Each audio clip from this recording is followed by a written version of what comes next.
మీ సేవా సెంటర్ల వద్ద జనం బారులు. రేషన్ కార్డు దరఖాస్తుల కోసం గంటల తరబడి క్యూ లైన్లు. ప్రజాపాలనలో అప్లై చేసుకున్న వాళ్ళు మళ్లీ దరఖాస్తు. మొరాయిస్తున్న సర్వర్లు.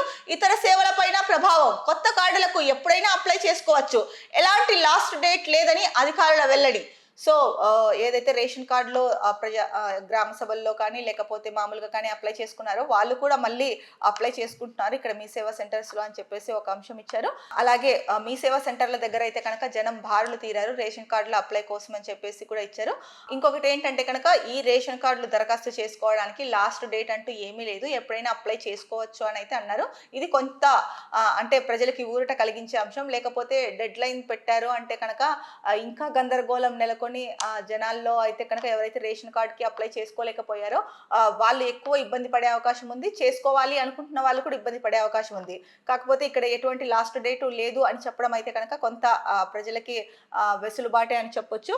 కాకపోతే కనుక మరి ఈ ప్రజాపాలనలో అప్లై చేసుకున్న వాళ్ళు మీ సేవా సెంటర్లో దరఖాస్తు చేసుకోవడానికి కూడా మనం చూస్తూ ఉన్నాం 3 రోజుల నుంచి.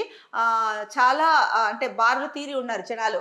మరి ఎందుకు ఇది జరుగుతోంది? రాష్ట్ర ప్రభుత్వం అయితే ప్రతిష్టాత్మకంగా తీసుకొని మేము ప్రజాపాలనలో సో ఎవరైతే అర్హులు ఉన్నారో వాళ్ళందరూ అప్లై చేసుకోవచ్చు అని చెప్పారు.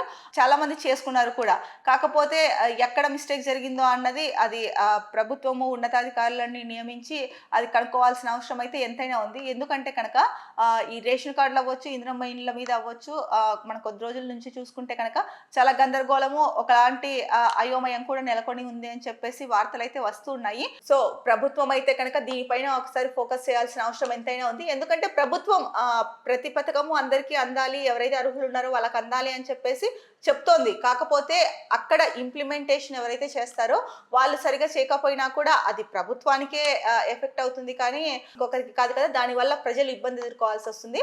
ఒకసారి సీఎం రేవంత్ రెడ్డి ఈ మాట అన్నారు. అది అంటే ప్రభుత్వం ఎంత మంచి నిర్ణయాలు తీసుకొని ప్రజల్లోకి వెళ్ళాలి, ఆ సమయానికి పూర్తి చేయాలనుకున్నా కూడా అక్కడున్న అధికారులు సరిగా ఆ వర్క్ చేయకపోతే కనుక అది డిలే అయ్యే అవకాశం ఉంది. ఆ ఎఫెక్ట్ ఏదైతే ఉందో అది ప్రభుత్వం మీద కూడా పడుతుంది అనేసి గతంలో ఒకసారి అన్నారు. సో ఈ నేపథ్యంలో ఈ రేషన్ కార్డుల విషయం ఏదైతే ఉందో ముఖ్యంగా ఇది అవ్వచ్చు, ఇందిరమ్మ ఇండ్లు అవ్వచ్చు, ఇలాంటి వాటి మీద కూడా రేవంత్ రెడ్డి ఫోకస్ చేసి లేకపోతే డిప్యూటీ సీఎం అయినా సరే ఫోకస్ చేసి ఎక్కడ ఏం జరుగుతోంది అన్నది తెలుసుకొని ప్రజలకు అంటే వాళ్ళ సమయం వృధా కాకోకుండా ఇక్కడ చూస్తే కనుక మొన్న కూడా చూసాం ఆధార్ సర్వర్లు మొరాయిస్తున్నాయి అని చెప్పేసి.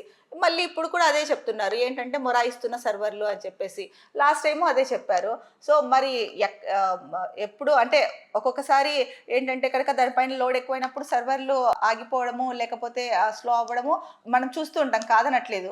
కాకపోతే కనుక మరి ఇంతమంది జనాలు వచ్చి అప్లై చేసుకుంటారు అన్నప్పుడు దాని తగ్గట్టే టెక్నాలజీ ఏదైతే సర్వర్లు ఉన్నాయో ఇదన్నిటిని కూడా చూసుకోవాల్సిన అవసరం ఎంతైనా ఉంది.